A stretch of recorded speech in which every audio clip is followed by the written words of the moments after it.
Hello అండి. నేను మీ Vanisri. Welcome to part 2 mini vlog. So, first పార్ట్‌లో అయితే ఏం చేశాను అని చూసారు కదా!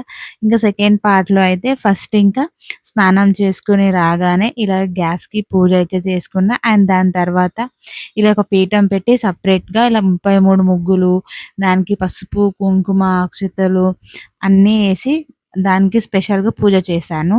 అండ్ నెక్స్ట్ ఇట్లా టెంపుల్‌కి దానం ఇయ్యడానికైతే తీసుకొని ఎళ్తున్నాము. అధిక మాసంలో దానం ఇయ్యడానికి చాలా స్పెషలే ఉంది. అండ్ ఈ ఈ పూజ డీటెయిల్స్ అన్నీ నేను లాంగ్ వీడియో చేశాను. ఈ వీడియో కింద ట్యాగ్ చేస్తున్నాను. చూడండి.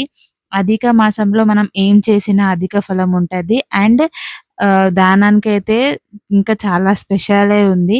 సో, లాంగ్ వీడియో చూడండి. మీకు ఇన్ఫర్మేటివ్ అనిపిస్తది. అండ్ మా మమ్మీ ఛానల్ సూపర్ మామ్ అరుణ తెలుగు యూట్యూబ్ ఛానల్‌లో మీకు దీని డీటెయిల్స్ అంతా దొరుకుతది. చెక్ చేయండి.